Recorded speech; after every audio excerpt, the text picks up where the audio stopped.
My name is Maya. I'm 31 years old, and even now, I can still hear the knock on my front door like it's echoing through my bones. I was stirring pasta sauce on the stove, the kitchen warm and smelling of basil and garlic, the kids coloring quietly at the table, and for a brief, fragile moment, everything felt normal, safe, whole. And then it came. Sharp, urgent, wrong. When I opened the door and saw the police officer standing there, hat in hand, sympathy carved into his face, I felt the world lurch. "Ma'am, there's been an accident. Your husband was involved in a collision on Highway 9. We need you to come with us immediately." My spoon slipped from my fingers and hit the floor. Emma and Jake looked up at me with wide eyes, sensing something they couldn't understand, but immediately feared. I had been married to David for 9 years. We weren't perfect, but I believed we were stable.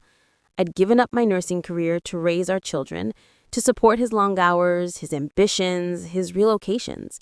I trusted him completely, with our home, our finances, our marriage, everything. I never questioned his late nights or client meetings. I believed him because trust is the oxygen of a marriage. What I didn't know was that trust was exactly what he had weaponized against me.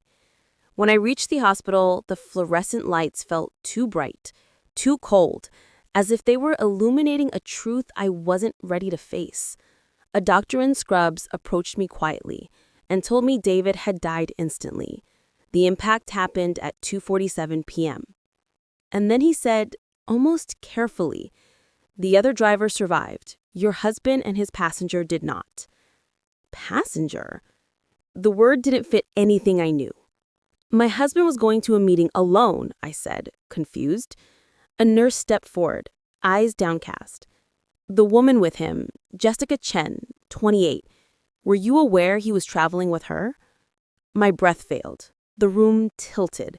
I gripped the counter behind me, trying to stay grounded as people watched me with pity that felt like a knife. But nothing compared to what came next, because they handed me Jessica's belongings, assuming I was the closest person connected to her through him. Inside her purse were hotel receipts from nights David claimed he was working late, a necklace identical to one he said he lost months before, and photographs, the two of them at dinners, at hotels, holding hands, smiling like a couple building a future. My hand shook as I held the pictures, but the breaking point came when I found ultrasound images tucked into an envelope. 8 weeks. Jessica was pregnant. David wasn't just cheating, he was starting another life. Another family, one he never intended to share with me or our children. His coworkers arranged a memorial lunch. They didn't invite me. They posted pictures online, all of them laughing, celebrating David, comforting each other while I stayed home trying to explain death to 2 children who kept asking when Daddy was coming back.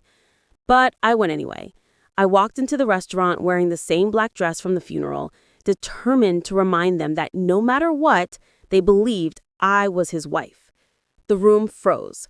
Tom, his closest friend, walked toward me with irritation simmering in his eyes. "Maya, maybe this isn't appropriate." My voice was unsteady but clear. "My husband died. This is more than appropriate." He scoffed and said the sentence that would haunt me for months. "Maybe if you'd been a better wife, David wouldn't have looked elsewhere." People nodded. Someone whispered he deserved better. Their judgment was cold, quick, and merciless. In their eyes, David's betrayal was my fault. His affair was my failure. At the funeral, Patricia, his mother, insisted on giving the eulogy.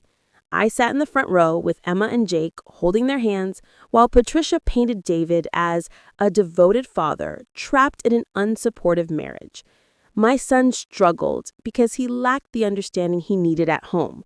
The murmurs across the church pews sliced through me.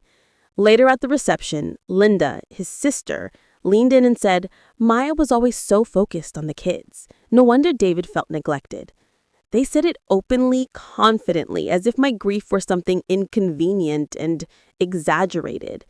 Then Jessica's parents confronted me at the funeral reception, grief twisting into rage. "Your husband was miserable with you.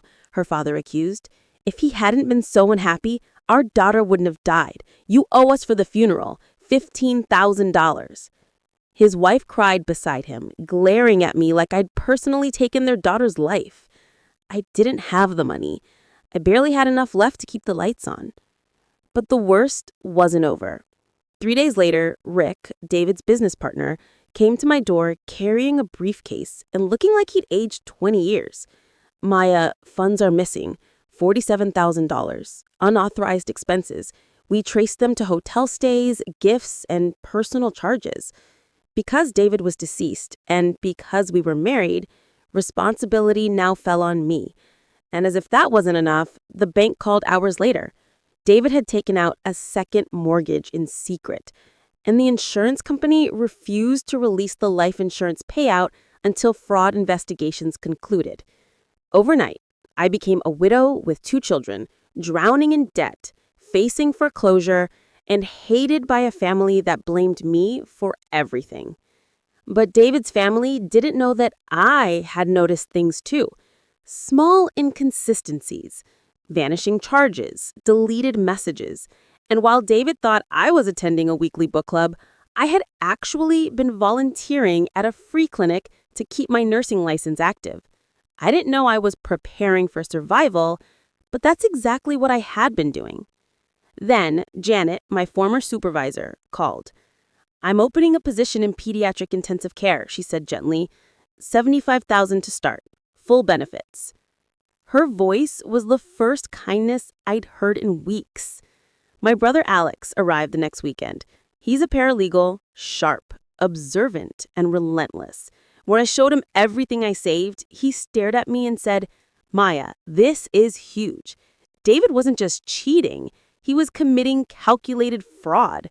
He wasn't planning to leave you. He was preparing to destroy you." He dug deeper and uncovered files David had hidden. And what we found chilled me. David had been collecting evidence to paint me as an unfit mother.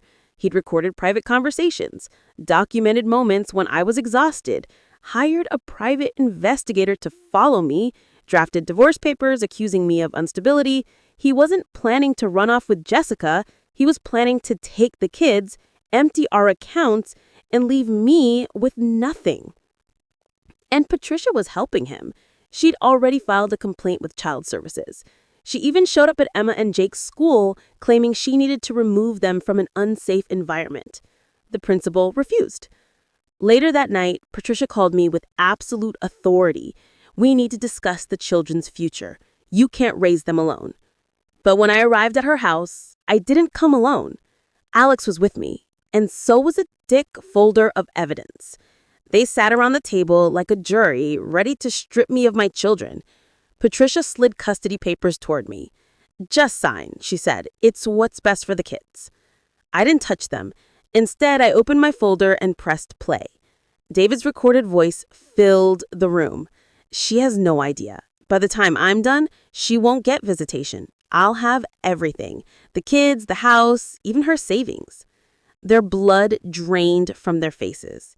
I laid out everything: receipts, diverted funds, fraudulent charges, the ultrasound, the investigator reports, the divorce papers dated 2 weeks before the crash. Then I ended with the letter confirming I had been cleared in the fraud investigation, and the company now owed me restitution, $47,000 plus damages. I looked at Patricia and said, "I start my new job Monday. I can provide for my children, and you will never threaten my family again." Then I walked out, leaving them speechless, stunned, powerless. 3 months later, I moved into a small place near the hospital.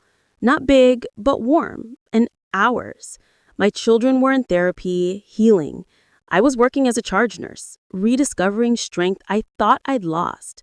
And David's family? Gone.